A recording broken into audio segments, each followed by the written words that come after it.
Dernier épisode du mois de novembre 2019, le 235e, enregistré ce jeudi 28. Il y sera question du Black Friday, du développement du Bitcoin en Afrique, de Xerox qui veut HP mais à son prix, de Tim Berners-Lee qui veut sauver Internet ou encore de réalité virtuelle bovine. Un clic pour s'abonner, juste un pouce vers le haut par exemple, ou des étoiles sur les applications de podcast habituelles et hop, d'un coup d'un seul, l'épisode peut commencer.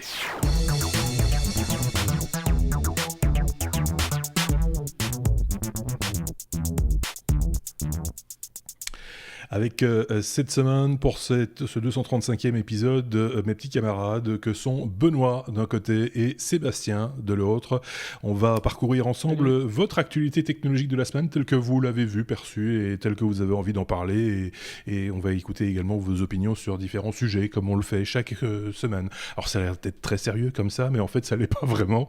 Souvent on part un petit peu en vrille de temps en temps avec par exemple la lettre W, mais ça c'est en fin d'épisode et vous le découvrirez le moment venu, sauf si évidemment vous procédez à l'avance rapide et là c'est dommage, vous allez rater un tas d'autres trucs. Comment va Benoît ? Il semble aller bien. Il ne réagit plus. Et c'est à ce moment-là qu'on perd le signal avec Benoît. Bon ben, en attendant, comment va Sébastien ? Écoute, ça va. Pendant que Benoît revient, je voudrais juste dire un petit sorry de vous avoir lâché il y a 2 semaines, parce que voilà, vous avez fait un podcast sans pipi. Oui, avec Et Marc. voilà, avec Marc, contrainte technique. Oui. Quand on vous appelle pour une urgence une demi-heure avant le podcast et qu'il y a déjà 1 heure de route pour y aller, tu te dis, bah, ça va pas être Ça facile. va être compliqué, ouais. Donc Et voilà, mais finalement, ça s'est bien parfois il y a réglé. des Hein. complications. On a eu l'info Ça juste s'est au bien moment réglé. d'enregistrer, effectivement. Il n'y avait plus de peur que de mal, comme on dit. Et puis voilà, puis le boulot avant tout, hein. C'est comme ça, qu'est-ce que vous voulez. Hein. Et une fois abandonné pour ce genre de raison en quelques années, je pense que ça va, les contraintes. Voilà. Que le temps. Benoît a défrisé. Mais oui, je Ah sais pas ce oui, qui s'est passé. Oui, Ça a frisé. ça a frisé. Ce sont les choses qui arrivent, c'est les mystères de c'est l'Internet. l'hiver. Benoît va bien aussi, ça fait un petit moment qu'on Il t'avait va pas bien, vu, il va Benoît. bien, Benoît, Il va toujours bien. Mais non, il y a si longtemps que ça. Non, Il semblait 3-4 pas, semaines, je c'est pense, il y a un pas mois, plus. quoi. Oui, comme Ouais, d'habitude, quoi. comme d'hab. On va dire merci à nos charmants auditeurs, ceux qui nous laissent des messages, des commentaires chaque semaine, comme Jonathan Esteves, comme Arnaud Tulpar, comme... Oui mais non, c'est un pseudonyme évidemment. Comme GVG, comme Sombre Papa, Tux Pinger, Olivier Schimp, chaque fois la même chose, hein. J'écorche systématiquement les pseudos des gens. Il faut dire que c'est un petit peu Wementchiens 1 par exemple, avec des W, des Y et des J. Qu'est-ce que vous voulez que je fasse avec ça? Jax, c'est déjà plus simple à prononcer. 626. Diana Hervé, qui via le site a laissé un petit message sous la page équipe, celle où vous avez les toutes petites biographies de chacun de nos chroniqueurs. Salut l'équipe, la meilleure émission tech francophone tout simplement, nous dit-il, et il nous écrit de France, en Île-de-France, dans le 77. Merci Hervé, et merci à vous qui nous laissez des messages un petit peu partout, que ce soit sur les plateformes de podcast, que ce soit sur notre site, que ce soit sur YouTube. Vos messages sont systématiquement les bienvenus. Si vous voulez, on peut commencer notre abécédaire directement, là, tout de suite. Avec la lettre A comme Amazon. Amazon, apparemment, et ça c'est pas vraiment drôle, le roi des accidents de travail. C'est Sébastien qui va nous en parler. Oui, ouais, c'est le petit moment, faites attention, c'est les fêtes, et donc on va tous acheter en ligne quelques trucs. Mais voilà, moment de conscience, attention, il y a des boîtes qui, oui ou non, font plus attention ou plus à leur personnel. Et voilà, on peut se poser des questions sur Amazon, alors qu'ils sont dans la tourmente pour d'autres points, hein. Il y a le Amazon bashing du moment. Et donc, alors sur 100 employés, à ton avis, je sais pas si tu as déjà ouvert la page, combien il y a d'accidents corporels graves? Allez, Pour 100 personnes et pour sur 100 quelle employés. sur une période de Bah, par c'est an, à l'année, hein. à Oui, l'année, c'est à l'année. je sais pas, je dirais je trouve que une serait déjà de trop, mais bon, je vais dire Ouais. une. Voilà, 9,6. C'est quand même pas mal. Donc, Hein. c'est pas mal. Donc, une personne sur 10, chaque année, en gros, chez Amazon, a un accident corporel grave. Mhm. Donc, faut quand même se poser pas mal de questions. Alors, la moyenne aux États-Unis pour le secteur, c'est 4. 4 sur 10, 4 sur 100. Donc, bon, voilà, ils sont à 2,5 fois la moyenne nationale. Donc, alors plusieurs possibilités d'explication, enfin deux majoritairement. La première, c'est effectivement Amazon impose un rythme incroyable et effréné à ses employés, ce qui est quand même déjà, ça a déjà été révélé dans pas mal de reportages par le passé, et puis il y a un chiffre qui fait assez facilement sauter elles sautent aux yeux quand on regarde en fait en 2015, ils ont installé toute une série de robotisation dans leurs Mhm. entrepôts, et entre 2015 et 2018, le nombre d'accidents a été multiplié par 4. Donc à partir du moment où il y a une machine qui frappe sur ta tête pour dire vas-y emballe, par un moment Oui. le mec il se casse la pipe. Oui. Donc grosso C'est, modo, ça, c'est pas, là, on parle des robots, parce quand on a une image des robots chez Amazon, c'est ces robots tracteurs qui soulèvent des rayons et qui les déplacent, etc. Ici, c'est un autre type de robotisation, c'est la robotisation de l'humain quelque part, qui lui impose des cadences. C'est ça l'idée, hein, je pense.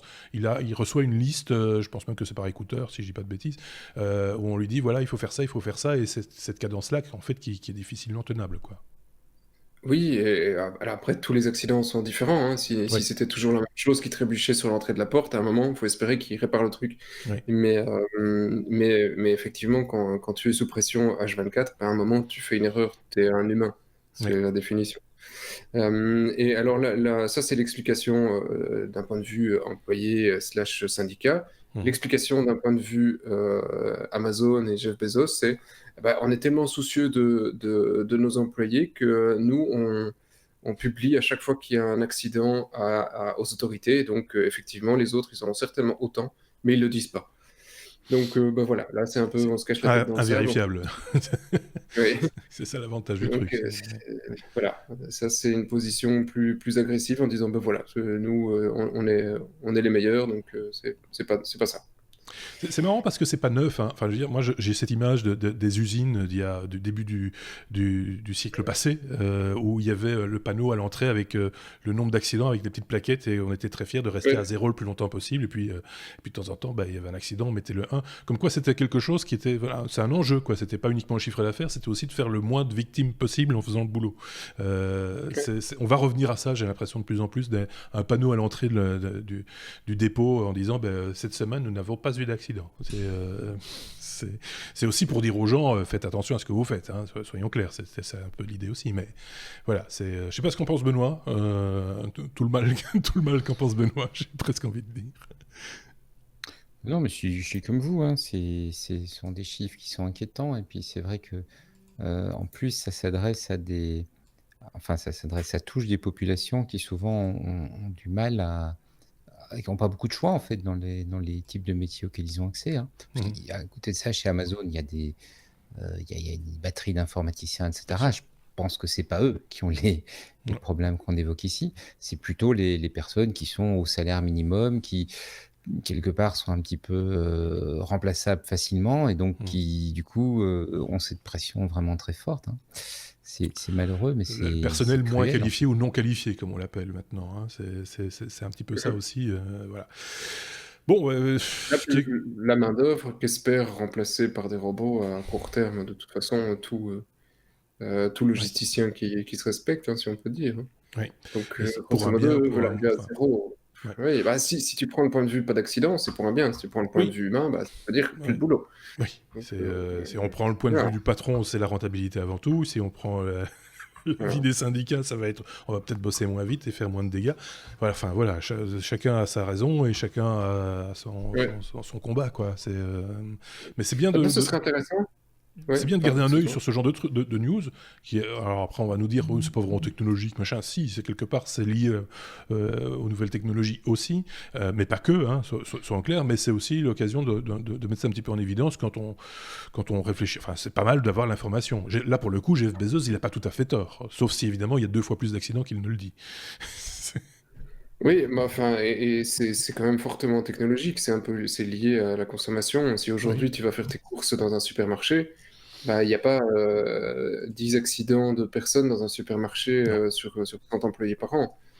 Ici, c'est lié au fait, effectivement, de toute cette chaîne logistique Oui, qui est imposée par l'e-commerce. oui, mais alors Voilà. à ce moment-là, je te dirais que sur le long terme, on pourrait aussi en parler, parce que on parle des accidents, les gens qui se sont tapés sur le pied, c'est un coup à un moment donné, puis il y a ceux qui se tapent un tout petit peu sur le pied tous les jours pendant un an, et qui ont aussi des dégâts des fois irrémédiables dans une carrière. Je pense aux caissières de supermarchés, par exemple, qui après un Ouais. moment ont des problèmes Au d'articulation dos. et de dos, etc.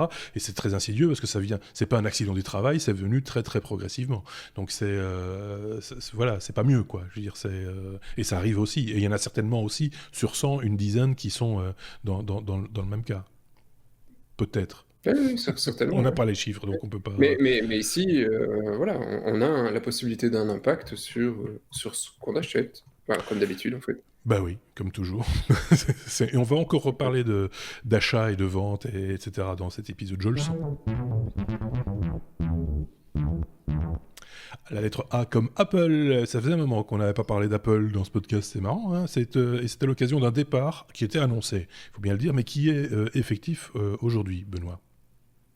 Voilà, exactement. Donc, Johnny Ive va quitter Apple officiellement aujourd'hui. Donc, jusqu'à hier, il était encore référencé sur le site d'Apple et maintenant, il ne l'est plus. Jusqu'à hier, son Alors, badge marchait encore. c'était... Aujourd'hui, ah, ça marche plus. Non, il a un nouveau badge de contractant, Voilà. consultant externe. Mais c'était annoncé, hein, comme tu le dis, ça fait un moment. Il a fondé sa boîte qui s'appelle Love from Johnny. Après une discussion qu'il avait eue avec Steve, qui lui avait dit qu'en fait, ce qu'on fabriquait, c'était de l'amour pour les clients. Et il a décidé de se lancer en indépendant. Alors, c'est un peu une page qui se termine. Et puis en même temps, quand on voit la quantité de produits qu'Apple sort aujourd'hui, je pense que peut-être ce qu'on va se souvenir de Johnny Ive, c'est pas l'iMac ou des choses pareilles, c'est l'équipe qu'il a fondée. Et ça va aussi être l'occasion pour son équipe, justement, de prendre la relève et de dire OK, sans le boss, il faut encore qu'on y arrive. Ouais. Voilà. Moi, j'ai lu plein de trucs quand on l'avait annoncé. Je pense que c'était au mois de mars, ou je dis une bêtise. Oh, c'était, oui, 6 mois. Oui, quelque chose comme ça. Et tout le monde y avait été de son petit commentaire en disant bah oui, il va pas nous manquer. Bah oui, il va nous manquer. Bah oui, c'est l'âme d'Apple qui s'en va. Ben non. Que va-t-il faire? Que va-t-il fabriquer? Pour qui va-t-il travailler? La concurrence peut-être. Voilà, on sait pas. Mais en même temps, c'est quand même rare dans le domaine des nouvelles technologies et de l'informatique en particulier que son designer ait une telle aura, quoi. Ça existait, ça existe encore peut-être un peu dans le monde de l'automobile, mais avec des gens qui dessinent des voitures et qui ont une griffe, quoi, quelque part dans l'automobile. Mais dans le monde de la tech, c'est quand même beaucoup plus rare. Je veux dire, on ne connaît pas les designers de chez HP ou de chez Lenovo, par exemple. Voilà. C'est rare. On n'a pas trop envie de les connaître non plus. Non, c'est vrai qu'on n'a pas spécialement envie de les connaître, mais c'est rare dans beaucoup de secteurs. Il n'y a pas beaucoup. En fait, c'est une des choses, je pense, qui est remarquable dans ce qu'il a fait, c'est que, de nouveau, c'est pas une personne. Il a monté Oui, bien sûr. un département, il a monté une équipe, Oui. il a monté un labo, il a monté des choses qui s'inscrivent très fort dans l'ADN de la société, en fait. Je crois que C'est pas juste, voilà. Oui, Sébastien voulait. Tu dis, il a monté beaucoup de choses. Est-ce qu'il a monté les escaliers? C'est drôle ça. Peut-être. Ouais, c'est bien. Hein. Ouais. Bah, 2 sur 10. Moi, je m'échauffe. Hein. Non, ça va être compliqué. Il va falloir remonter plus pour pouvoir faire monter le niveau de manière générale. Ça va être compliqué, mais bel essai. Il va falloir transformer. Merci. Je suis désolé. Ah, le fameux Black Friday, lettre B. C'est difficile, évidemment, quand on parle technologie, de ne pas parler de Black Friday, parce que c'est un peu lié au commerce électronique, etc. C'est Benoît qui s'y colle, avec une idée, qui n'est pas la tienne, hein, je pense, Benoît, mais tu auras pu l'avoir, peut-être. C'est d'interdire, peut-être, le Black Friday par chez nous, en France, en Belgique, en Europe. Voilà. Il y a de plus en plus de voix en Europe qui s'élèvent contre le Black Friday, qui est quelque chose d'assez récent, au final. Hein. Il y a 10 ans, on ne faisait pas le Black Friday. Chez nous, c'était une action qui était américaine, qui a vraiment été importée par l'e-commerce. Puis après, on a le Cyber Monday, lundi. Et en fait, ça ne correspond pas à nos habitudes de solde, enfin en Europe, je veux dire, ça ne correspond pas à nos habitudes commerciales.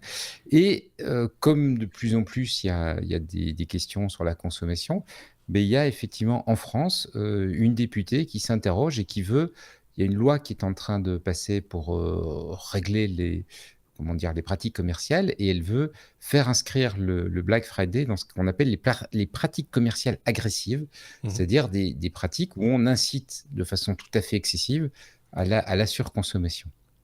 Et si c'est le cas, ben, ça veut dire sans doute que ce sera fini parce qu'il y a des amendes importantes à la clé pour qui ferait ce genre d'action, en fait.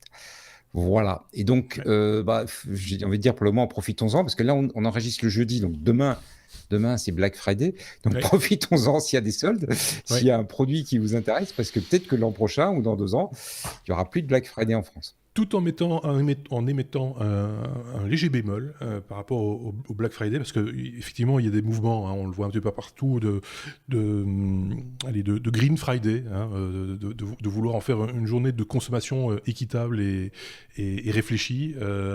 C'est peut-être par là qu'il faudrait aller plutôt que d'interdire quelque chose, c'est d'éduquer les gens plutôt, et à se dire que si vous n'aviez pas besoin de quelque chose le jeudi, c'est pas parce qu'il est moins cher le vendredi que pour autant il faut l'acheter. C'est la différence entre le besoin et le plaisir d'acheter. C'est 2 choses différentes, et je pense que les marchands, hein, que sont Amazon par exemple, ont tout intérêt à ce qu'on mélange un petit peu les gens et qu'on se dise j'ai besoin de ça, alors que t'as juste envie de ça. Et c'est le simple fait qu'il coûte 10 € de moins qui est le petit starter, la petite étincelle qui va faire que vous allez faire fondre la carte de crédit. Voilà, il faut peut-être pas exagérer non plus à un moment donné avec les achats un petit peu comment je vais dire impulsifs. Alors si on a besoin d'un truc et qu'effectivement ça faisait longtemps qu'on lorgnait sur un truc et qu'il est moins cher maintenant, ce serait complètement idiot de passer à côté. Non, faut pas me faire dire ce que j'ai pas dit, mais acheter pour acheter, je veux dire, voilà, Seb, t'avais un truc à dire, je le sais, je le sens. Oui, j'ai l'impression que alors, voilà, c'est chacun son point de vue hein, là-dessus. Oui, bien sûr. Et c'est un podcast d'opinion, Voilà. dit. Donc, j'ai un peu l'impression d'entendre ici qu'on crucifie le Black Friday comme on crucifie en cas d'un attaque quelconque violente, on va dire, c'est les jeux vidéo. Et les jeux vidéo, c'est la raison de la violence. En fait, le Black Friday ici, mais attends, je vais t'expliquer le fond de ma pensée. Je n'ai rien dit. Il faut savoir que, pour ceux qui suivent le podcast depuis un certain temps, ils savent que le retail, c'est un peu, j'en parle, enfin, je suis dedans enlevé jusqu'au coucher du soleil, et même plus loin. Et donc, quand ils font ce genre de promo, je vois les résultats, je vois ce qui se passe, et effectivement, je vois ce qui se passe surtout avant. Et donc, il faut savoir que quand il y a d'autres types d'actions connues en Belgique, où effectivement il y a des week-ends spécifiques sur des ventes, que ce soit parfois dans le bricolage ou dans d'autres secteurs, et il faut savoir que le consommateur le sait. À un moment, tu vois, il n'est pas couillon, il sait qu'il va y avoir le Black Friday. Hein, ici, c'est annoncé depuis tellement longtemps que personne ne peut le louper.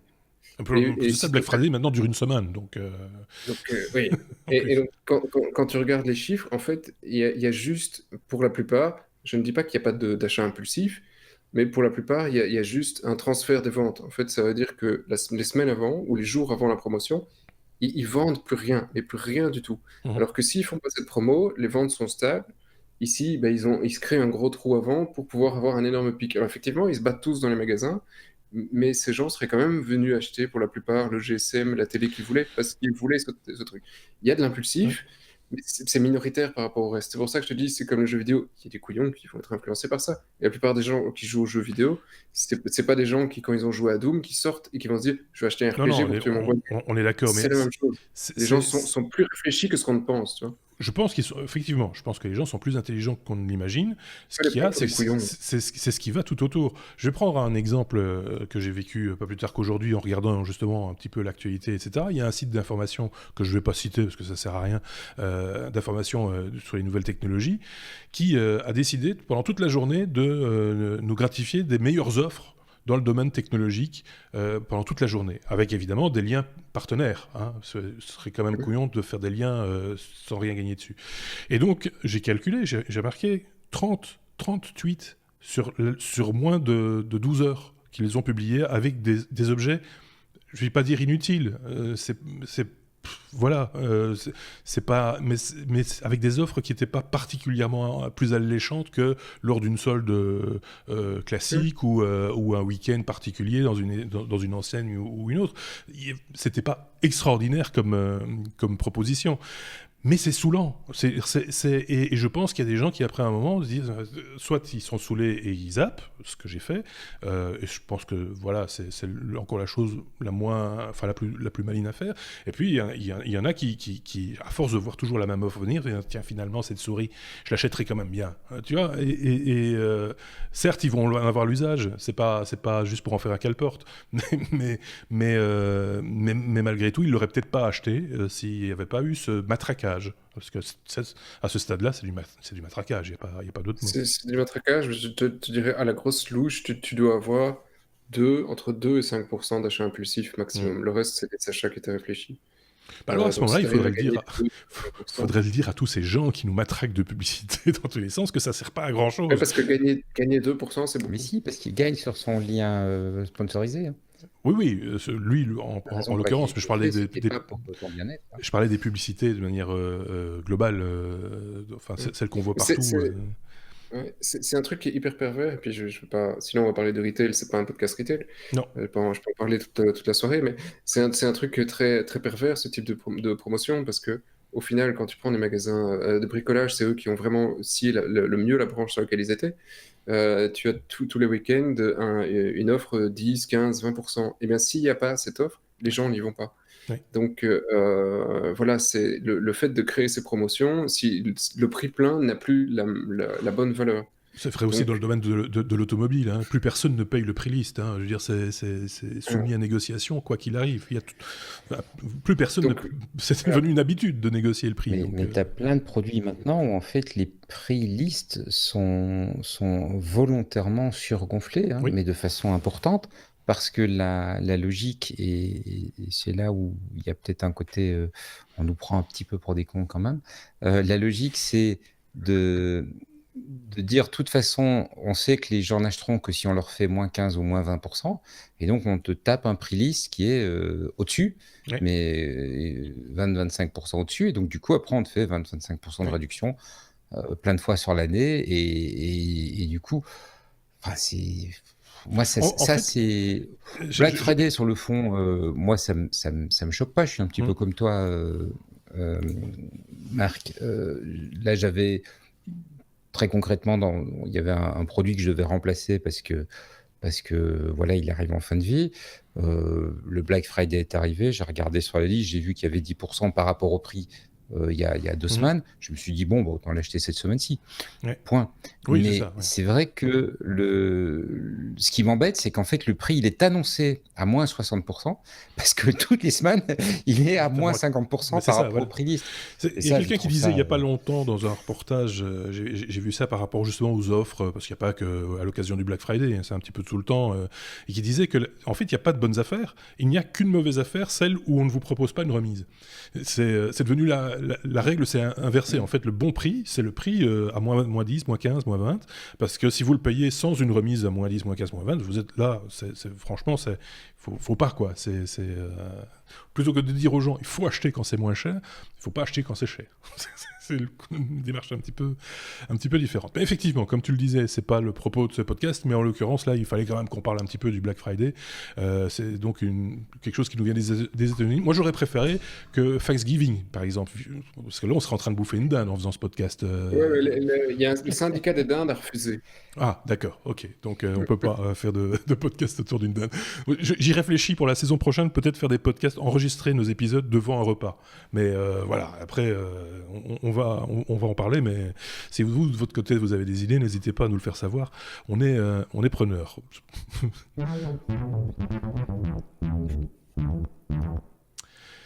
B comme Bitcoin, on parle encore, oui, de crypto-monnaie dans ce podcast, pourquoi pas. L'Afrique, terre du succès pour la crypto-monnaie. Sébastien, de quoi s'agit-il? À quelle occasion cette news t'est arrivée sous les yeux? Alors ça m'est arrivé sous les yeux, et pour deux points particuliers. D'abord parce que effectivement c'était un truc qui était fort lu, qui s'est arrivé dans mon fil, voilà, par hasard. Et donc, et là, ça parle, c'est un gars qui est assez connu, c'est Jack Dorsey, donc le CEO de Square et de Twitter. Mhm. Et ça parle d'Afrique positivement sur la technologie. Et comme on a quand même beaucoup de gens qui nous écoutent sur le continent, je me disais, bah, Bien c'est sûr. cool, on va faire une fois un sujet sur l'Afrique et sur les bitcoins, parce que bon, Mhm. voilà. Et donc, Jacques Dorsey vient de faire un petit tour en Afrique pour parler crypto, parce que bah, voilà, c'est pas parce qu'il est CEO de Twitter que monsieur n'aime pas la crypto, c'est un grand défenseur d'eux. Et donc, en sortant de son petit tour, il se dit, bah, écoutez, les gars, c'est très bien l'Europe, c'est très bien les États-Unis, c'est très bien tout ce qu'on veut, mais le succès du Bitcoin et des cryptos, il vient peut-être pas du continent qu'on pense. Pourquoi? Parce que, effectivement, bah, en Afrique, les gouvernements sont plus ouverts à ce genre de système disruptif parce que bah, parfois, c'est l'avantage de ne pas avoir trop de régulation ou trop de comment dire, Je- protectionnisme vis-à-vis de leur marché, Oui. parce qu'ils se disent, ah oui, on a une banque centrale, mais la banque centrale est toute petite, donc si elle pète, on s'en fout. Donc c'est l'avantage et l'inconvénient de certains pays en Afrique, parce qu'ils disent, ben voilà, les questions identité, ben, on va trouver plus facilement. Il y en a plein des pays en Afrique où il y a des cartes d'identité électroniques, qu'en Europe, bah, les pays, ça se compte encore sur les doigts d'une main. Oui. Et pourtant, là, c'est habituel, le paiement sans contact, les téléphonie mobile, etc. Donc il y a plein de trucs sur lesquels l'Afrique est bien en avance sur nous. La Et ben, 5G, apparemment, il serait à la pointe sur la 5G par rapport voilà. à chez nous. Ouais. Et donc lui, sa prédiction, il dit, bah, c'est sur la crypto, bah, ce sera exactement la même chose. C'est ce qui s'est en train de se passer dans certains pays, c'est ce qui s'est en train de se passer au Nigeria, c'est en train de se passer au Ghana. C'est des villes qui seront dans les 13 plus grandes villes sur le top 20 dans les prochaines années. Ce sera en Afrique. Et c'est là que la révolution va se passer. On s'est trompé l'endroit. Donc voilà, pour une fois, c'est une prédication sur le Bitcoin qui est un tout petit peu différente. Oui. Et voilà, je trouve ça intéressant de souligner. Je sais pas si Benoît a un avis sur cette question-là, sur l'Afrique de manière peut-être plus générale. En fait, ça me fait penser à une présentation à laquelle j'avais assisté il y a 2-3 ans dans le contexte justement de la blockchain, disant, qui était une présentation du Haut Commissariat de l'ONU aux réfugiés, qui en fait a déployé des technos de crypto-monnaie il y a 4 ans, quelque chose comme ça, 3-4 ans, parce que les infrastructures sur place ne sont pas extrêmement fiables, les infrastructures bancaires, etc. Mhm. Et donc, c'était une manière de réintroduire de la confiance dans les camps de réfugiés, donc pour permettre aux gens de faire leurs courses et d'avoir la certitude pour l'ONU qu'elle payait effectivement la vraie valeur, la certitude pour le commerçant qu'il allait être payé, etc. Ouais. De réinstaurer une chaîne de confiance dans des pays où en fait l'autorité n'est pas suffisamment forte, l'autorité de régulation, etc., n'est pas suffisamment forte comme chez nous, que pour pouvoir assurer cette confiance que nous, on a, parce que quand on va dans sa banque, on se dit, OK, la banque est régulée, Ouais. globalement, je sais bien qu'il y a assez peu de chances qu'ils me volent mon argent, etc. C'est pas plus mal d'avoir des choses un peu, du positif quand on parle de crypto-monnaie, parce que certains partisans du camp des gros banquiers ont souvent diabolisent régulièrement les crypto-monnaies en disant que comme c'est décentralisé, c'est hors de tout contrôle et que donc ça sert à acheter de la drogue, à la traite d'êtres humains, machin, etc. Comme si les monnaies traditionnelles n'avaient jamais permis ce genre de dérive. Voilà, c'est bien aussi de se dire que les crypto-monnaies peuvent faire des choses sympas et que ça peut servir et que ça peut stabiliser peut-être aussi certaines situations dans ces pays. Je sens encore Sébastien songeur, il y a encore un truc qui va sortir. Non, non, non, Ah, ouais. ok. Je vous écoute avec, voilà. Voilà, bon, passons à la suite. La lettre G, comme Google. De quoi s'agit-il donc? Google Cloud Print. Si vous ne savez pas ce que c'est sachez que c'est fini. C'est dommage. Mais moi, je me rappelle pas de ce que c'est. Pas vraiment besoin, en fait. Oui, c'est ça. De Vous quoi n'avez s'agit-il? jamais utilisé Google Cloud Print? Mais Ah, bande de mécréants. non, non. Non? Il faudrait rappeler à tout le monde ce que c'est, parce que moi, je me Ah là rappelle là pas. là là, parce que moi, je suis fâché, mais alors, Ah, fâché. d'accord. Oui, c'est sympa. Tu vois, hein? Oui, c'est ça. Ouh. Ça se voit, oui. Fâché, Oui, il est fâché, fâché quoi. là. Oh oui, Alors, oui. d'habitude, tu vois, Alors, d'habitude, t'es YouTube, un fâché. truc, Google Plus, je m'en fous, j'étais fâché, mais c'était fâché, fâché. Et là, je suis fâché, fâché, quoi. D'accord. Et c'est vrai, c'est vraiment, non, c'est fâché, quoi. Et alors, en fait, Google Cloud Print, ça te permettait quoi? C'est un truc il y a des années, et à l'époque, Google a bataillé ferme avec plein de constructeurs d'imprimantes en se disant: «Bon, ton imprimante, c'est gentil, mais tu la mets sur ton réseau». Ah, c'était déjà difficile d'avoir une imprimante qui se connectait à un réseau Ethernet, mais tu la mets sur ton réseau, mais tu es sorti de chez toi, imprimer, c'est mort. Et comme ils se battaient sur technologie mobile à ce moment-là, ils se sont dit: «Bah, en plus, imprimer avec ton téléphone, ah, c'est mort tout pareil». Et donc, ils ont réussi à faire installer leur service sur ces imprimantes. Et il y en a plein, hein. HP en avait un paquet, Epson, Lexmark et Ça compagnie. revient. Et tu enregistres ton imprimante sur leur service. Et puis de ton smartphone ou de ton PC ou de quoi que ce soit, tu dis, bah, vas-y, imprime sur Google Cloud Print, sur cette imprimante qui est à 2000 km d'ici, parce que ça m'est déjà arrivé, c'est super drôle. Et le truc s'imprime. Tu vois, ils s'en foutent, tant que l'imprimante est connectée à Internet, elle imprime de où que tu sois. Oui. Et Tu pouvais faire le coup des fax, d'user le rouleau de fax à distance sur certaines imprimantes de sociétés voilà. que tu connais ailleurs. Oui. Et donc, il y a eu mais des milliers d'imprimantes, et honnêtement, alors j'exagère peut-être sur les milliers, mais des centaines peut-être même quand même des milliers de modèles d'imprimantes qui ont supporté le Mhm. Google Cloud Print. Ça se vend toujours aujourd'hui. C'est vraiment une étiquette compatible avec qui est importante. Et Google est arrivé à la conclusion que bah, finalement, bah, en fait, il y a quand même beaucoup de constructeurs qui ont eux-mêmes maintenant leur système. Tu vois, HP a leur truc, Lexmark, enfin, ils ont tous un peu leur petit système. Ils ont leur support sur les trucs mobiles, donc tu peux imprimer de chez toi facile.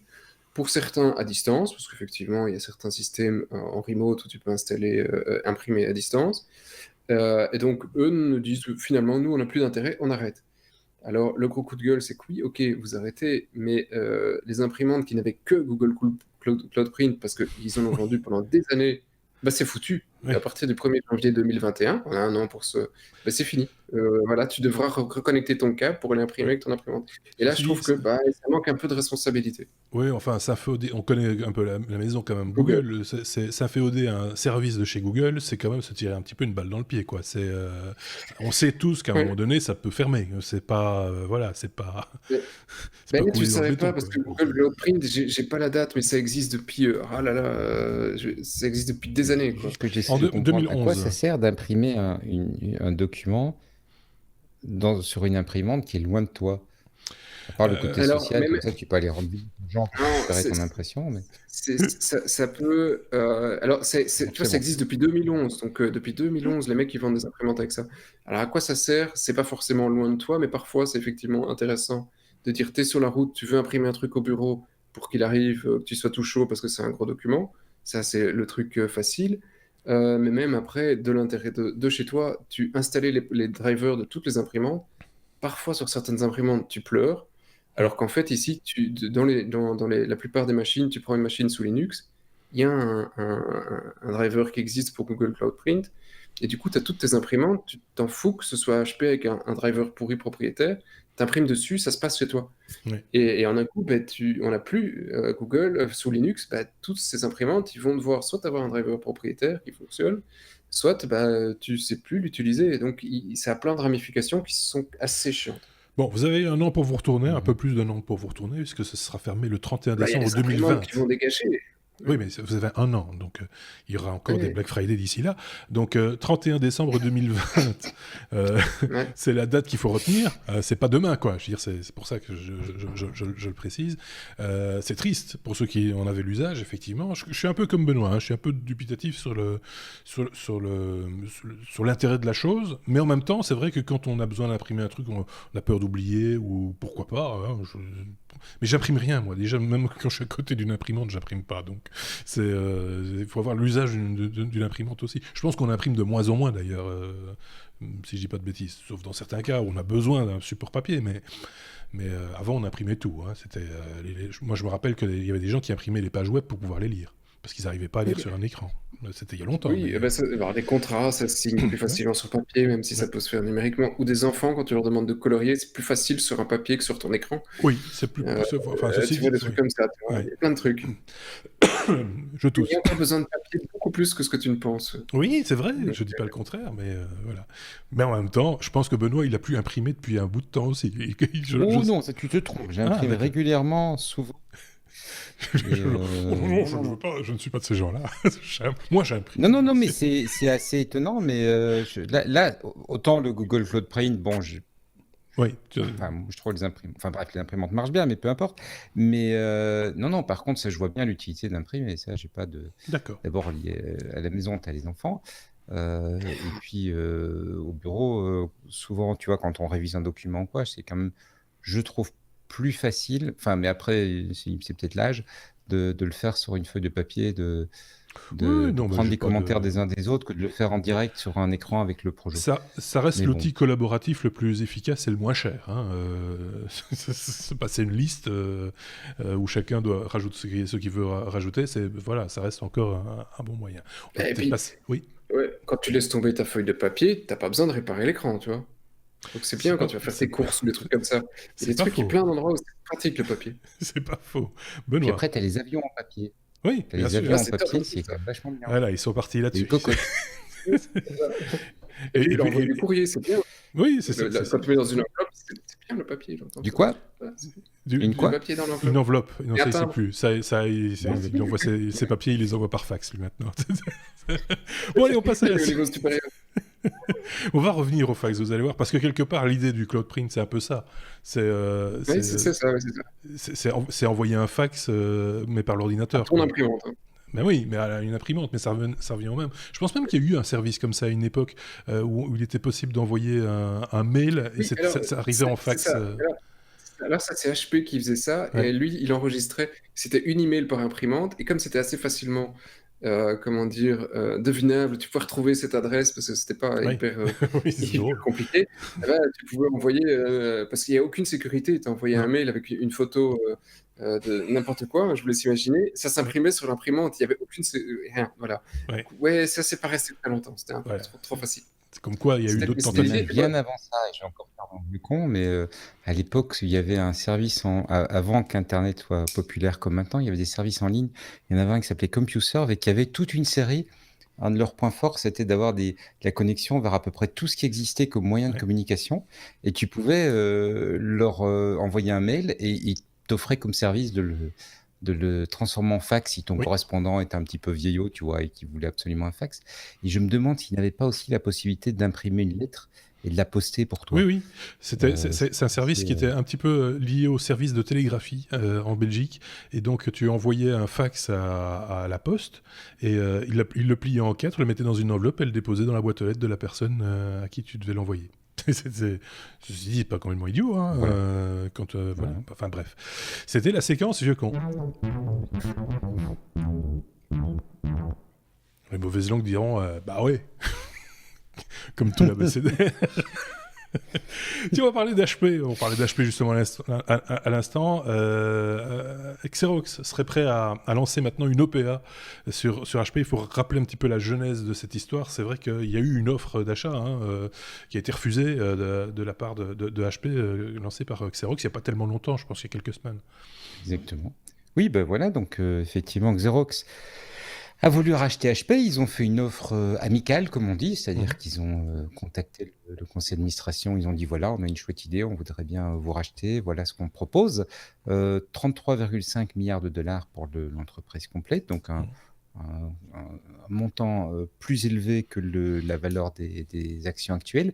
Et important, Xerox veut le payer une grosse partie en liquide. Donc, c'est pas style startup où on émet des parts et puis on dilue son actionnariat. Non, ils veulent proposer aux actionnaires du liquide. Donc, a priori, Si je peux me ça permettre, comme paraissait pas ils une ont offre. quand même une flopée de photocopieuses, ça s'explique.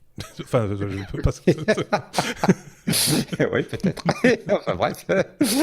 Donc, ils ont proposé ça et ils ont révisé leur offre, etc. Et le conseil d'administration d'HP refuse toujours en disant d'une part que la proposition Xerox ne valorise pas suffisamment HP et d'autre part que le résultat serait une entreprise qui sera très très endettée puisque Xerox va devoir s'endetter fortement pour racheter HP. Xerox est beaucoup plus petit que HP aussi, donc c'est Oui. David qui avale Goliath. Et donc, en gros, ils sont contre. Et donc, après 2-3 essais, Xerox s'est dit qu'il en avait un petit peu marre et il va s'adresser aux actionnaires. En d'autres termes, ils vont lancer une OPA, une offre publique d'achat, en Mhm. disant voilà notre offre, venez avec nous, on va vous racheter votre petite entreprise qui ne marche plus si bien que ça. La logique qui suit, c'est qu'en fait, on est sur 2 entreprises qui sont un peu sur le déclin. Hein. Oui. Xerox, depuis la photocopieuse, mon Dieu, ça, ils ont bien fonctionné à l'époque de la photocopieuse. Ils ont bien raté le passage au numérique parce qu'en fait, ils ont inventé le desktop publishing, les interfaces graphiques, etc. Et au lieu de les vendre, ils ont donné tout ça. On dit souvent à Apple, c'est vrai, mais pas rien Mhm. qu'à Apple. Ils l'ont donné en fait à toute l'industrie, puisqu'aujourd'hui, on a ça sur toutes nos machines. Et puis, HP, de son côté, ils ont un peu raté le virage vers la photo numérique. Ils se sont cherchés un moment. Ils ont voulu faire, alors qu'ils étaient très forts en imprimante, ils ont voulu se lancer dans les services, ils ont voulu se lancer dans plein de trucs. Ils sont plus non plus au mieux de leur forme. Et donc, 2 entreprises qui vont pas, qui vivotent, mais qui ne sont plus sur leur logique de croissance, ça se fait, quoi. On les unit et puis on espère gagner de l'argent. Ils se sont dit qu'ils n'avaient pas les mêmes ventes. Ils Mhm. vendent pas au même marché. Donc, en finale, Ouais. économie d'échelle, machin, un truc comme d'habitude, quoi. HP n'avait pas déjà été scindé il n'y avait pas un département qui avait été extrait de HP, il me semble. C'était le département informatique versus les imprimantes ou Oui, ça n'a rien à voir? c'est l'activité de service. D'accord. Mais tu sais, HP, avant, c'était une boîte d'ingénieurs. Ils faisaient Oui. des jolis petits produits. Puis ils avaient fait des jolies petites imprimantes qui marchaient super bien. Ils s'étaient lancés très tôt dans la photo numérique. Ils étaient vraiment à Mhm. la pointe. Et puis ils ont eu Fiona, je sais plus comment, comme CEO, qui s'est dit non, mais tout ça, c'est pas chouette. Ce qu'il faut, c'est se lancer dans le service et concurrencer IBM. Ça leur a Oui. pas trop réussi. Effectivement. Il y avait Je sais une pas si... bataille déjà à l'époque d'actionnaires, Il parce me que tu semble. avais un des héritiers je ne sais plus si c'est un héritier de Hewlett ou de Packard, qui disait mais il faut l'enfermer, cette bonne femme, elle est complètement incompétente, Oui, oui, il y avait eu un et débat il autour faut au de ça. contraire qu'on mise sur les marchés où on a des éléments de Oui. différenciation plutôt que de s'inventer des marchés où on est absent. Parce que c'est une belle Bon, marque, il avait hein. peut-être Enfin, je pas veux dire, tort au final. enfin, je veux dire, parmi toutes les marques technologiques, ça reste quand même une enseigne voilà, qui est intéressante. Je veux dire, quand HP produit quelque chose, on se dit pas, tiens, ça va être un gros bousin, quoi. On va quand même s'y intéresser de près. C'est quand même, enfin, je sais pas, moi je trouve que c'est un peu devenu des box movers aujourd'hui. Hein. Ils font leurs Oui, petits PC qui ouais. ressemblent à tous les autres PC. Je trouve que c'est une société qui, je m'en souviens effectivement, je m'en souviens comme étant une société qui avait des produits très innovants, mais quand je Ouais. regarde leur offre de produits aujourd'hui, Dans les je vois plus le serveurs, côté innovant. ils étaient encore bien vus. Enfin, Dell a peut-être pris un petit peu plus la main maintenant, ou d'autres marques qu'on connaît moins. Mais je sais pas ce qu'en pense Sébastien. Au niveau professionnel, il y a quand même eu des trucs chez HP dans les machines qui sont assez performantes, assez qualitatives. Oui, mais c'est pas la majorité. Enfin, oui, aujourd'hui, c'est plus la majorité. Effectivement, ils ont encore une partie serveur qui marche encore. Mhm. Ils ont encore quelques imprimantes, mais sont restés sur des modèles voilà, plutôt anciens au niveau de l'encre, en disant, bah voilà, on vend une imprimante pas chère, on essaie de se faire du pognon sur l'encre. Alors que quand tu regardes d'autres marques qui ont changé leur fusil d'épaule depuis des années, où l'encre n'est plus le cheval de bataille où ils vont se faire du pognon, Mhm. tout en restant sur des prix décents sur les imprimantes. Ouais, ça fait quelques années que c'était plus difficile. Maintenant, sur le SMB, bah, HP, ces dernières années, a quand même réussi à refaire quelques petits modèles qui sont assez sympathiques. Voilà, ça a été, ils se sont fait bouffer pas mal de parts de marché. Là, ça va encore. Mhm. Mais voilà, connaît dans ses amis des gens qui s'amusent encore à installer plein d'imprimantes, comme on le disait juste avant, et jouer avec? Bah oui, on imprime quelques trucs, mais voilà, la consommation est quand même maintenant très très très Oui, et mineure. puis Donc c'est pas un secteur. on est sur des machines maintenant on a centralisé ça. Avant on avait une machine par bureau, par poste de travail. Maintenant il y a quoi, une imprimante pour 20-30 personnes dans une entreprise. Et c'est suffisant, hein. Et largement, oui. Et avec des outils de calcul, d'économie, d'écologie, etc., qui rentrent en ligne de compte de plus en plus aussi, sur les gros consommateurs de papier, entre autres, et les gros consommateurs d'encre aussi. C'est autre chose, quoi. C'est un autre business. Il y a encore ils avaient fait toute une série d'appareils photo à un moment. Je suis pas sûr que ça ait marché c'est super, juste. super. Ouais, ça. Et puis ils font des portables. Il y a un portable voilà, qui est quand même, ça dépend des moments où ils le sortent, le HP Spectre, où ils essayent de faire quelque chose, mais tu vois que C'était c'est, prometteur, ce truc-là. ouais, Face à l'iMac, ça tenait la route. Tu vois, oui. c'était le même principe, hein, c'était le tout en un, quoi, l'intégré, quoi. C'était plutôt pas mal. Ça et le portable est pas mal, mais ça manque de commitment et de suivi d'elle à côté avec son XPS. Tu vois qu'il sort régulièrement des nouvelles releases avec Ouais. des améliorations. Maintenant, tu prends un Spectre, j'avais regardé il y a quelques semaines, bah, question CPU, tu te traînes avec un truc du début d'année, alors que tu dis, bah, pourquoi tu peux sortir Dell, ils sortent le XPS, ils le remettent à jour très régulièrement. Ouais. Donc, alors que tu mets un modèle de haut de gamme normalement, bah, tu essayes d'avoir quelque chose qui reste haut de gamme. Ouais.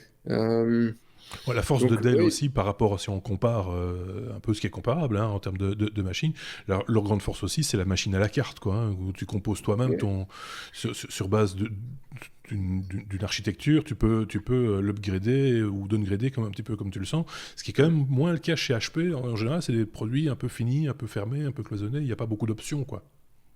Non, non, c'est le cas. Mais après, il y a Ouais. toujours moyen, mais c'est pas aussi facile. Dell, Mm. c'est prévu sur le site. Ouais. Donc, bon, oui, c'est pas. Et je mettrais pas des sous chez HP, ni chez Xerox, hein, de toute façon. Je sais En plus fait, qui disait. Xerox a reçu de Ouais. l'argent récemment. Parce Ah oui, ils avaient une joint venture avec Fujifilm qu'ils ont revendu à Fujifilm et du coup, ça leur a ils ont un donné. peu de Alors cash, quoi. qu'effectivement, il y a 6 mois, un an, on disait bon, Xerox, ils vont plus tenir longtemps là, hein. Oui. Ça leur a donné un petit peu un appel d'air. Et du coup, je pense qu'ils essayent de se repositionner parce que ce que tu disais à l'instant, Marc, sur le fait que le marché de l'imprimante a changé, c'est exactement le prospectus que Xerox est en train d'envoyer Ouais. en disant voilà, nous, on est plutôt fort sur ces gros systèmes qu'on vend dans les grandes entreprises, HP est plutôt fort sur les machines un peu plus SMB, et donc ensemble, on couvre le marché. Ouais. C'est simple. Et Comme donc, je on va voyais, réduire plein de frais, on va gagner plein d'argent avec ça. à l'époque des photocopieuses Xerox, il y avait une publicité. Je pense que c'est une publicité ou alors c'est quelqu'un qui avait fait une blague, qui avait écrit sur un mur Xerox pour la vie, il vous en reste toujours une copie. Je trouvais ça plutôt mignon. Elle, comme Lego. On va parler de Lego dans cet épisode des Techno. Je pense d'ailleurs que c'est pas la première fois qu'on parle de Lego, mais ça va être à une autre occasion, je sais pas laquelle. Lego qui se paye une tranche de Tesla. C'est un petit peu particulier, il va falloir expliquer ça dans le détail, Sébastien.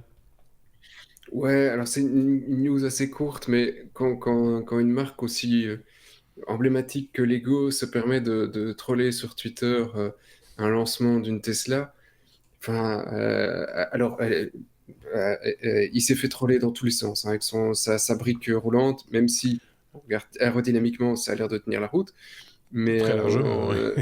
largement, hein. Ouais. Mais en attendant, c'est tellement inhabituel qu'il s'est fait troller dans tous les sens, et y compris pour sa vitre cassée, même si voilà, c'était impressionnant, j'ai regardé la vidéo. D'ailleurs, c'était intéressant, je sais pas, ça vaut la peine que vous allez regarder la vidéo Oui, oui, bien sûr. de la démonstration de long en large, parce que c'est pas juste cette fenêtre, c'est la manière dont il présente. Il a l'air de. Enfin, aucun autre CEO qu'on a vu de grosses boîtes. Ça n'a rien à voir avec un Bill Gates, ça n'a rien à voir avec un Steve Ballmer qui était très enjoué, ça n'a rien à voir encore moins avec ce que faisait Steve Jobs. Ici, tu as l'impression qu'il est sur scène et qu'il ne sait pas toujours très bien ce qu'il présente, tu vois. Il y a beaucoup de blanc, il y a beaucoup C'est pas de écrit, moments de quoi. Ouais. flottement. Pas très écrit comme. Et puis il se retourne pour avoir son écran en disant ah oui oui, alors elle fait ça aussi, mais tu vois qu'il sait peut-être pas forcément toujours de quoi il parle. Alors, je sais pas si c'est fait exprès ou si c'est le personnage, mais pour une présentation, Il tient c'est souvent un des mec. propos un peu décousus, hein, Oui, pour l'avoir déjà vu en interview.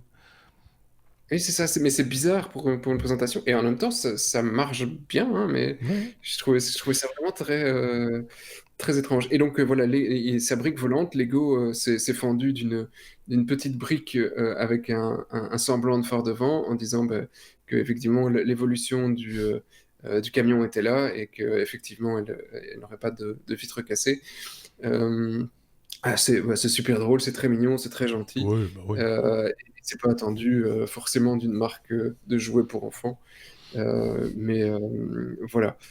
Ça m'a fait beaucoup rigoler et ça fait beaucoup rigoler la toile, donc voilà, Bah j'aime oui, bien. mais tout le monde s'est un petit peu marré. Bah, il y a de Effectivement, il a quoi, fait 200 000, ceci il en a dit. vendu 200 000 déjà.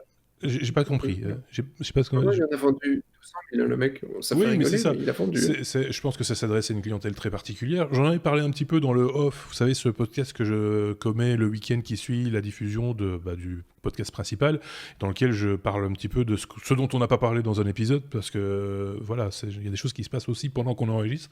En l'occurrence, il y avait cette présentation au moment où on enregistrait l'épisode 234, donc j'en ai un petit peu parlé dans le off de cette semaine. Je vous invite à aller l'écouter si vous ne l'avez pas encore écouté, hein, via notre site web, lestechno.be, vous trouverez ça sans aucune difficulté. Et je trouvais de manière générale que, aussi bien par rapport aux spécifications, par rapport à l'usage qui est fait de ce type de véhicule aux États-Unis, voilà. Est-ce que ça doit être beau? J'ai un doute. Ça doit être efficace, surtout, je pense, comme véhicule. Et ça semble l'être, puisque effectivement, maintenant, il y a des gens qui s'amusent à faire des tests de CX, hein, d'aérodynamisme, etc. Et ce serait vraiment un profil assez concluant. J'ai vu également un combat de cordes entre le Cybertruck, un nom que je continue à considérer comme complètement nul, mais soit le Cybertruck et un F-150 de chez Ford. C'est le Cybertruck qui gagne. Voilà, c'est du matériel agricole pour moi, électrique. C'est un peu ça. Voilà, c'est un peu ça l'idée. Alors en conclusion, je l'avais dit et je le répète ici, il y a deux écoles. Il y a ceux qui disent qu'il faudrait commencer par remplacer toutes les petites voitures citadines par des voitures électriques. Pourquoi pas? Et l'autre école qui dit il faudrait remplacer toutes les grosses voitures qui polluent par des voitures électriques. Moi, je pense qu'il faut faire les deux si on veut être tout à fait réaliste. Il n'y a pas d'opposition pour moi entre les deux idées, tout en sachant que je pense que l'avenir est quand même aux véhicules partagés électriques, ou en tout cas moins polluants que ce qu'il n'est aujourd'hui. Parce que ça peut être aussi demain le moteur à explosion, le bon vieux moteur à explosion, s'il est bien réglé, peut-être qu'il sera moins polluant que ce qu'il n'est aujourd'hui. On peut toujours encore rêver un tout petit peu. Je ne sais pas si l'un d'entre vous avait un truc à rajouter, et sur la voiture le Cybertruck d'Elon, et sur l'idée de la brique de Lego. Non? Oui? Non. Je sentais une réflexion. Tantôt, je reviendrai. Est-ce comme... Alors ça, c'est un mot que je ne connaissais pas. C'est le Spelfie. De quoi s'agit-il? Le Spelfie, c'est la lettre S comme Spelfie, qui est le selfie venu de l'espace, paraît-il. Voilà. SP comme space. La Ah oui. contraction de space, c'est de selfie. Et c'est une idée, c'est une idée complètement marketing, hein, c'est un produit complètement pub. C'est une idée essentiellement d'Airbus et de... à la base, c'est Airbus, quoi. L'idée étant de proposer aux organisateurs d'événements d'inviter les gens qui assistent à l'événement à faire un spelfie. Et un spelfie, c'est quoi? C'est une photo que tu prends, un selfie que tu prends, au même moment qu'un satellite passe au-dessus de l'événement et fait une photo de l'événement. Et donc l'idée qui est un peu... et du coup, après, le système met les deux photos ensemble. Et donc, l'idée, c'est qu'effectivement, tu as une espèce de double photo où tu vois la foule et toi, tu es au milieu de la foule. Et il y a un point qui te montre très précisément où tu es au milieu de la foule. Et puis, paf, juste à côté, tu as ton selfie plus traditionnel où on te voit en grand. Alors, il y a quelques exemples qui sont un peu amusants où les gens ont, tu vois, écrit un message ou quoi sur le sol et ils sont en train de faire coucou et puis le satellite prend ça en photo. Il y a des exemples qui sont un petit peu plus bateaux où voilà, c'est un concert et on les reconnaît pas dans la masse et on les reconnaît sur le selfie. J'ai trouvé l'idée un petit peu gac. Je me demande comment ça va fonctionner parce que ça veut dire quand même qu'il faut que les gens qui vont au concert, par exemple, aient installé l'appli avant. Donc, j'ai un peu de mal à visionner comment ça va vraiment se passer là-dessus. Mais voilà, l'idée est pas méchante et puis ça m'a un petit peu amusé, donc je me dis tiens, je vais vous parler de ça.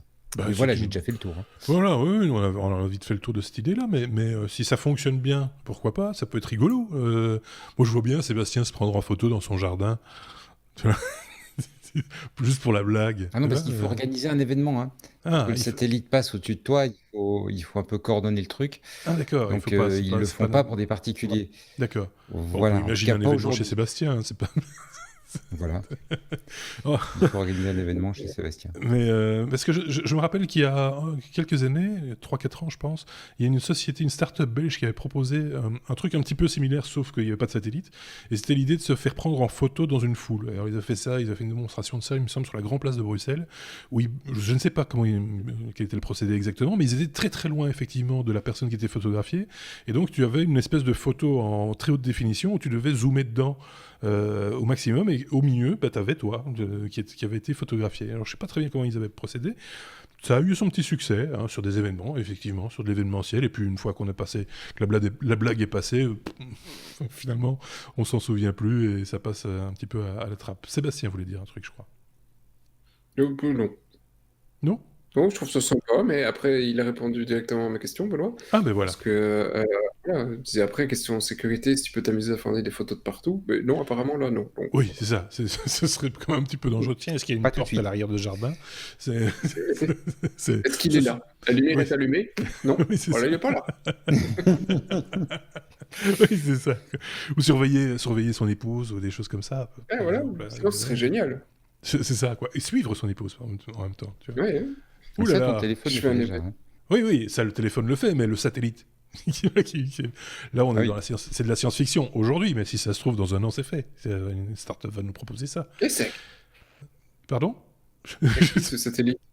J'ai pas Il y compris. a quelqu'un qui est propriétaire. C'est à qui ce satellite? À qui il est les satellites? Je sais pas, moi je suppose qu'ils achètent des images. De ce que j'ai compris, c'est pas des satellites lancés spécialement pour le truc. Oui, c'est ça. Ils s'appuient sur des réseaux de satellites qui sont déjà là, qui font les photos. Tu vois, les photos sur lesquelles on se base pour faire les cartes, les photos qui Oui, c'est terminent ça, sur oui. Google Maps quand ils ont Par besoin. exemple, ouais, qui sont Donc ces n'importe qui peut photos- acheter en fait. Ouais. Oui, mais alors, plus tu les achètes jeunes, enfin, plus elles sont fraîches, plus elles viennent d'être prises, plus elles c'est coûtent cher. cher. Ah bon? Et donc là, ici, c'est des photos qui sont prises au moment où l'événement se passe. Donc c'est a priori des photos un peu coûteuses et c'est pour ça que ça s'installe dans le contexte d'un événement. Ceci étant dit, une photo, par exemple, qui aurait été prise en 1834 par satellite, pourrait valoir beaucoup d'argent aussi. Ah oui, ça peut-être, effectivement. Par exemple. Sébastien, il voulait rajouter un truc? Non, Une bêtise? Non, surtout pas? D'accord, ok. Il n'ose pas. Je sais que quand il va dire une bêtise, il vaut mieux passer à la suite. Benoît, on va parler d'un contrat pour le web. Comment sauver Internet? C'est le plan que propose un des inventeurs du web, Tim Berners-Lee. De quoi s'agit-il? Quel est son propos? Eh bien, Tim Berners-Lee, mais il se fait à peu près un an et demi qu'il alerte l'opinion publique en disant le web va mal.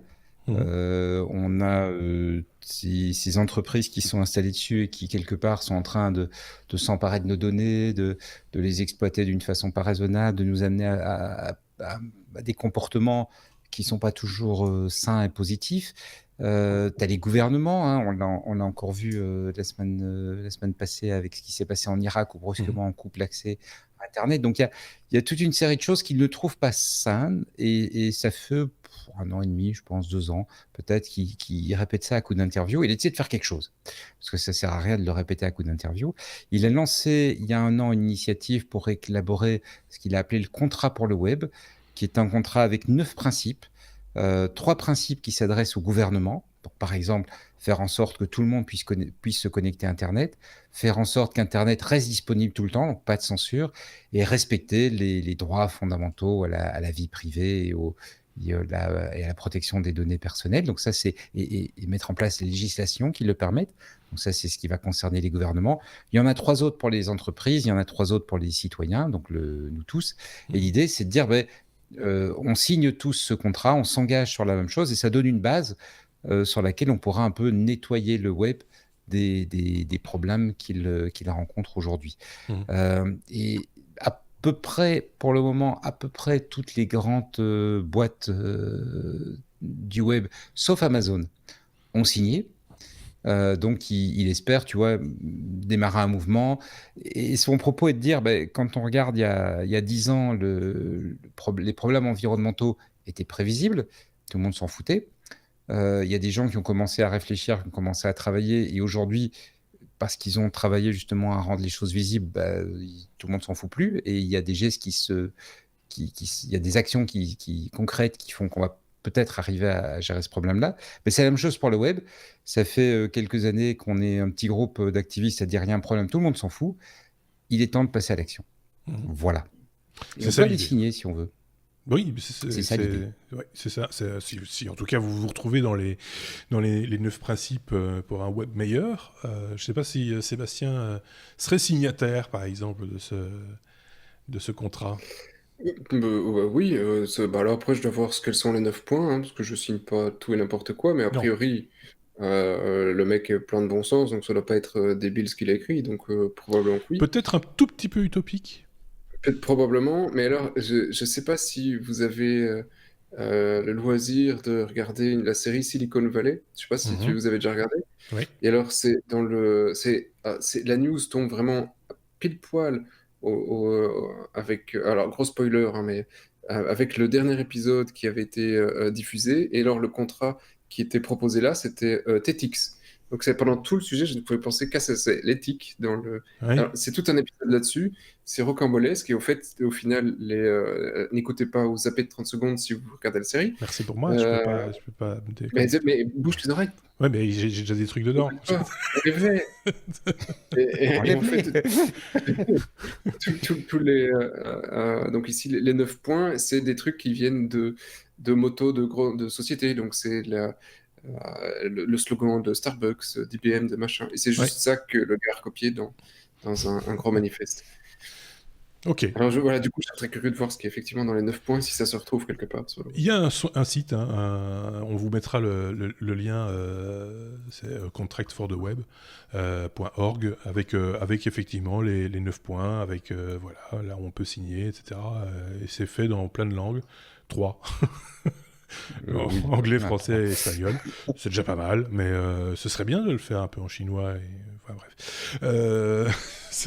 Parce qu'on a l'impression souvent que le web, il est que chez nous. En fait, voilà, tout le monde devrait pouvoir avoir le droit de signer le contrat en question. Mais voilà, moi je trouve ça un tout petit peu utopique. J'ai un peu peur qu'on passe à côté du truc. Mais voilà, c'est l'avenir qui nous le dira, je pense. On a déjà la lettre W, comme le fameux oui mais non. Vous le savez, c'est l'information improbable, le oui mais non, le truc un peu technologique ou pas trop, ou voilà, qui a fait vibrer l'un de nos chroniqueurs à un moment donné. Il s'est dit tiens, ils sont fous ces gens. Est-ce que c'est une vraie news ou est-ce que c'est un fake ou est-ce que c'est original ou ça ne l'est pas, enfin ou c'est pathétique. Ça peut l'être aussi. C'est Sébastien qui nous l'amène celui-là. C'est la réalité virtuelle. Pour les vaches, ça. Mais j'ai pas compris comment ça se produisait par contre. Ça se reproduit plus, voilà. Et alors, je salue notre ami Xavier qui a sorti la même news que j'avais lu quelques heures aussi avant. Apparemment, on a certaines mêmes sources et on apprécie le même humour totalement, comment dire, décalé. Et alors, effectivement, cette photo de vache avec un casque VR sur la tête, alors, voilà, moi quand j'ai vu ça, je me suis dit c'est pas vrai. Si, c'est vrai. Alors c'est tellement drôle et tellement pathétique, mais tellement drôle à la fois. Et donc c'est des Russes qui se sont dit bon alors nos vaches elles sont tristes et donc si elles sont tristes elles sont déprimées, si elles sont déprimées elles font pas de lait. Beau. Et donc qu'est-ce qu'on va faire parce que elles ont pas de verre pâturage, on va leur mettre un casque VR avec du soleil et des verres pâturage. C'est con. Je te promets. Ça, c'est le principe. Et donc, les mecs, ils ont fait ça et ils se sont dit, bah tiens, elles font plus de lait. Et donc. La vache, elle est dans Matrix. Oui, voilà, c'est ça. C'est ça. Donc bientôt, il faudra même pas la sortir. Il suffit de la laisser dans. Tu la laisses dedans, elle est contente. Et où il fait beau, et elle fait du lait. Donc, alors, jusqu'où est-ce C'est qu'on va inquiétant. Enfin, moi, je trouve ça un peu. est-ce qu'on va pouvoir faire les vaches 24/24, elles dorment plus? Elles ont du soleil toute la journée? Est-ce qu'elles Comment on doivent gère être ça? comment tu gères? Quand la batterie est plate, qu'est-ce que tu fais? Il y a un monsieur qui va changer toutes les batteries Est-ce que l'électricité coûte plus cher que ce que tu gagnes en lait? Heu, il y a plein de questions fondamentales, Oui, et sur le modèle économique de ce truc, c'est ça, en c'est fait. ça, oui, et comment tu mesures, après la joie d'une vache? Ouais. Parce que c'est ça, ils disent les vaches sont plus joyeuses. Comment tu mesures? Bah, Tu à tu la leur poses quantité des de lait, questions? j'imagine, c'est leur Bah, baromètre. ou le lait est meilleur? Est-ce que Ouais. enfin, tu vois? Ça, C'est Mhm. ça dépend ce et qu'elle pour broute. et puis la question tout con, pourquoi il laisse pas juste sortir sa vache? Peut-être parce ils n'ont plus de verre pâturage. Oui, bah, Et que là, d'accord, mais alors pourquoi? il y a beaucoup de pourquoi et très peu de réponses, en fait, Mais c'est des dans ce Russes Women. aussi, tu vois? En plus, ce Parce sont que des voilà, Russes, donc ça ne simplifie pas le truc, effectivement. Proposer la réalité virtuelle à des animaux, déjà, c'est une innovation. Je pense qu'on ne l'avait pas fait auparavant. Hein. Enfin, j'ai rien vu ah passer, non, moi. oui, et puis, De... après, est-ce qu'on leur remet des jeux vidéo? Oui, oui, je sais pas, ou des images de taureaux, ou tu Oui. vois, des trucs voilà, un petit peu, hein. Ah, qu'est-ce que ça fait sur la vache? Et est-ce que ça ouvre la voie? Est-ce qu'il y a un porc de meule?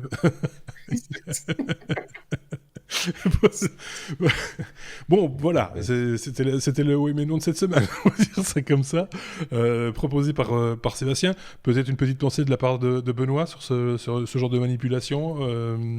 On adhère, Par les pauvres bêtes, qu'est-ce que tu veux penser? Ben oui, c'est ça. Enfin, c'est une tristesse sans nom, ce truc. C'est vraiment pathétique. C'est ça, en tout cas, qui clôturait cet épisode de 235 des technos. On n'a pas beaucoup parlé photo. D'habitude, avec Benoît, on parle photo. Pas cette fois-ci, mais on aura l'occasion une prochaine fois, parce qu'on va se retrouver prochainement. Ouais. Encore cette année, je pense, d'ailleurs, si je dis pas de bêtises, Benoît, puisque l'année se termine tout doucement. Dernier épisode du mois de novembre, je le disais. N'hésitez pas à laisser des commentaires, à laisser des cotations, des notes un petit peu partout. Alors, j'ai reçu un message de quelqu'un qui ne savait pas où laisser un message sur Apple Podcast. C'est vrai que Apple, depuis qu'ils ont fermé iTunes enfin en tout cas qu'ils ont créé l'application Apple Podcast, ils ont un petit peu caché le lien qui permet de laisser une note, des petites étoiles et de faire des commentaires. J'ai dû chercher moi-même et j'ai même déjà oublié où c'était. C'est vous dire.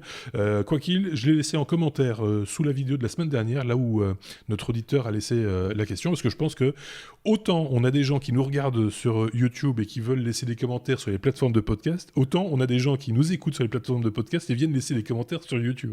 Ce qui est assez amusant, il y a une espèce de croisement qui se fait entre les deux, parce que certains considèrent que, et ils ont raison, c'est pour ça qu'on le fait aussi, trouvent plus de facilité à nous écouter en faisant leur jogging par exemple, et que forcément la vidéo a moins d'intérêt, et que d'autres trouvent plus confortable de regarder la vidéo tranquillou bilou, tout en nous écoutant raconter nos histoires de vaches. Voilà, chacun ses choix, et c'est pour ça qu'on fait ça sous ces différents formats. Je vois l'index de Sébastien se dresser, quoi qu'il Oui, veut. je suis désolé parce que tu es arrivé à la toute fin et Oui, pas j'ai de failli souci. oublier, Oui. et je voulais effectivement poser une question à nos auditeurs, parce qu'effectivement, j'ai eu une discussion avec un non-voyant il y a très peu de temps. Oui. Il disait effectivement qu'il consommait énormément de podcasts, et je voudrais juste me rendre compte si effectivement nous avons beaucoup de non-voyants qui écoutent le podcast, parce que voilà, ça m'intéresse par curiosité de savoir si Non-voyant, malvoyant, peu importe. non-voyants, malvoyants, si effectivement ça fait partie de nos auditeurs. Et voilà, Oui. on en reparlera certainement plus tard, mais je suis voilà, très curieux et très, très content de savoir qu'effectivement il faisait aussi partie de nos auditeurs. Donc on a. Oui.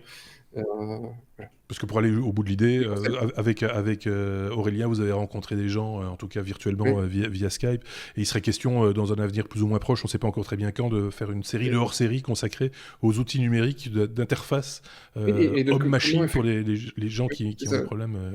Comment est-ce que nous on utilise et qui paraît banal, aide la vie de personnes malvoyantes. Je trouvais ça juste. Voilà, donc effectivement, ça c'est une question à laquelle vous pouvez répondre si vous le voulez. Puis je vous renvoie également, si on a oublié de dire un truc dans cet épisode, au off que vous aurez sans doute samedi ou dimanche, ça dépend un petit peu quand j'ai le temps de l'enregistrer.